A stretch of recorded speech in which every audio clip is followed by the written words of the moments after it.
Brought to you by Sunova Spirulina.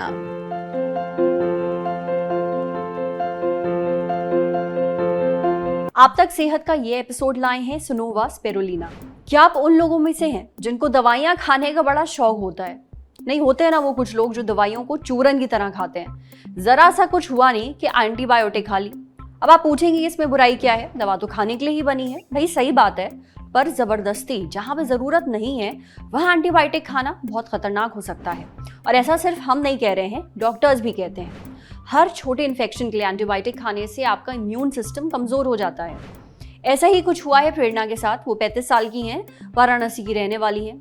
ये सालों से हर छोटी चीज के लिए एंटीबायोटिक खा लेती थी, छींक आए तो भी। नतीजा ये हुआ कि अब इनको जो दवाएं पहले असर करती थी वो अब असर नहीं करती हैं। इम्यूनिटी कमजोर हो गई है, सो अलग।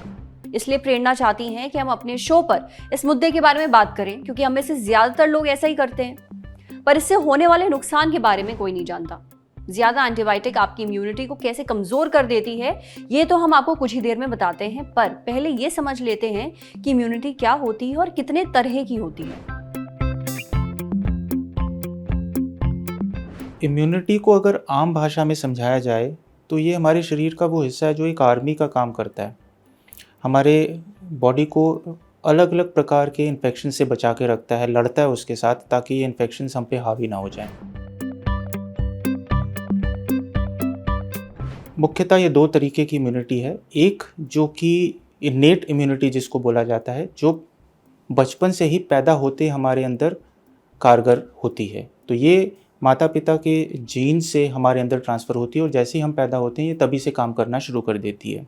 तो लार्ज नंबर ऑफ़ इन्फेक्शन से हमें इमीडिएटली पैदा होने के बाद बचाती है। इसका एक दूसरा हिस्सा है जो कि हमारे बढ़ते हुए टाइम के साथ अलग अलग इन्फेक्शंस, जो कि नए टाइप के बैक्टीरिया या वायरसेस आते हैं, उनके एक्सपोजर के बाद वो सीख के इम्यून सिस्टम नए नए तरीके से लड़ना सीखता है। इसको अडेप्टिव इम्यूनिटी बोलते हैं।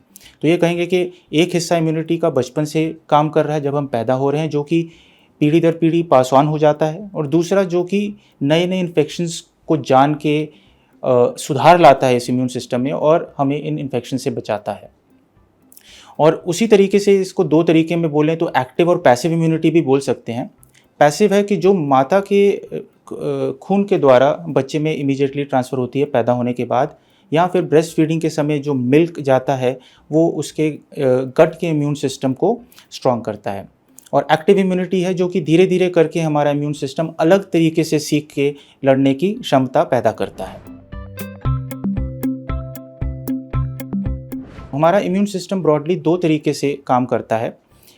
जो वाइट ब्लड सेल्स हैं हमारे, वो इम्यून सिस्टम का बहुत बड़ा हिस्सा हैं, और ये दो तरीके के हैं, टी और बी सेल्स बोला जाता है। तो आजकल जैसे कई इन्फेक्शंस हैं, खास करके कोविड की बात होती है तो एंटीबॉडी के बारे में सब लोग बात कर रहे हैं। तो बी सेल्स ऐसा हिस्सा है हमारे इम्यून सिस्टम का जो ये एंटीबॉडी बनाता है। तो जब कोई नई वायरस या बैक्टीरिया हमारे सेल्स के सामने आते हैं, उसको रिकॉग्नाइज करके कि वो शरीर का अपना हिस्सा नहीं है, तो ये समझ में आता है कि ये शरीर का हिस्सा नहीं है, तो इससे हमें लड़ना है, तो वो एंटीबॉडी तैयार करनी शुरू करते हैं। इसमें कुछ समय लगता है। तो अगर हमारे को एक बार इन्फेक्शन हो गया और धीरे धीरे इम्यून सिस्टम उसको समझ के एंटीबॉडी तैयार कर लेता है, तो आने वाले टाइम में अगर वो फिर से इन्फेक्शन आता है तो हमारे इम्यून सिस्टम की मेमोरी है जो याद रखती है, याददाश्त, कि हमारे को ये पहले इन्फेक्शन हुआ था, ये एंटीबॉडी थी, और वो तुरंत कुछ ही घंटों के अंदर वो एंटीबॉडी को तैयार करके इन्फेक्शन को बढ़ने से रोक लेती है।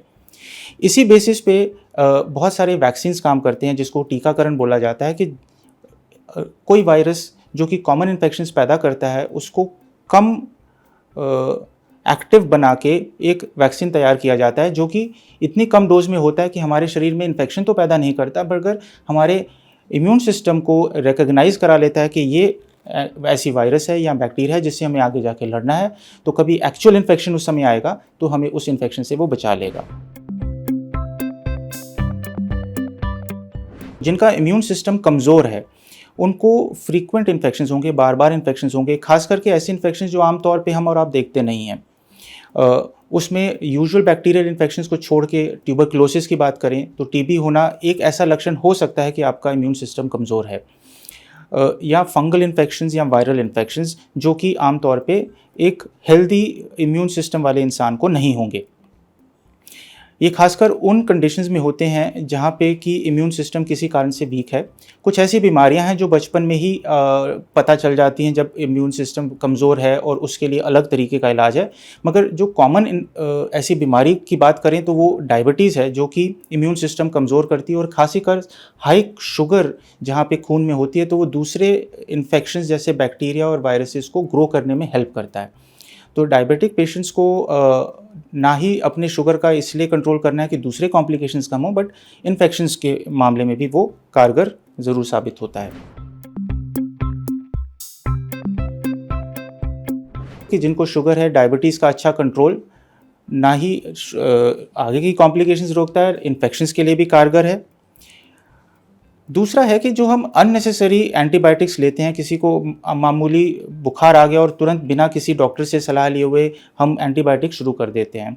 ये नुकसानदायक भी है, क्योंकि ये नॉर्मल बैक्टीरिया जो हमारे शरीर में है, जो दूसरे बीमारी पैदा करने वाले बैक्टीरिया को मारता है, ये एंटीबायोटिक्स उनको भी किल कर देते हैं। इस कारण से एक तो इन्फेक्शंस दूसरे तरीके के आने शुरू हो जाएंगे, और दूसरा ये है कि एंटीबायोटिक रेजिस्टेंस शुरू हो जाती है। तो जो नॉर्मल एंटीबायोटिक किसी मामूली इन्फेक्शन में काम कर सकता, अब हमने उसको बेकार में इस्तेमाल करके, जब उसकी ज़रूरत नहीं थी, उस बैक्टीरिया को रेजिस्टेंट बना दिया, तो वो एंटीबायोटिक आगे जब हमें ज़रूरत पड़ेगी तो काम नहीं करेगा। इम्यून सिस्टम को हमें स्ट्रॉन्ग करने के लिए वैक्सीनेशंस, जो टीकाकरण है, अलग अलग तरीके की बीमारियों के लिए बनाए गए हैं, जो हमारी भारत सरकार बचपन से सबको लगाती है, वो हमारे इम्यून सिस्टम को इन इन्फेक्शन से लड़ने के लिए स्ट्रॉन्ग करते हैं और हम इन्फेक्शन से बचे रहते हैं। एंड लास्टली हेल्थी लाइफस्टाइल के एक बैलेंस्ड डाइट, एक्सरसाइज और एडिक्वेट स्लीप, जो कि हम पूरे 6 से 8 घंटे का सोना, ये बहुत ज़रूरी है कि हमारा इम्यून सिस्टम इससे स्ट्रॉन्ग रहेगा। और पॉजिटिव थिंकिंग कि डिप्रेशन और मानसिक तनाव हमारे इम्यून सिस्टम को कमज़ोर करता है और इन्फेक्शंस को आगे आने में सहायता करता है। आज के दौर में आपकी इम्यूनिटी आपकी बेस्ट फ्रेंड है, ये आपको दुश्मनों से बचाती है। अब ऐसे में आपका भी कुछ फर्ज बनता है या नहीं, इसलिए ध्यान रखिए, हेल्दी खाइए। जो पोषण की कमी आपको खाने में हो रही है, उसके लिए आप डॉक्टर से बात करके सप्लीमेंट्स ले सकते हैं। एक्सरसाइज करिए और ज्यादा स्ट्रेस अवॉइड करिए। अब बढ़ते हैं सेहत के अगले सेगमेंट की तरफ, तन की बात। जानिए आप दूसरों से ज्यादा बीमार क्यों पड़ते हैं।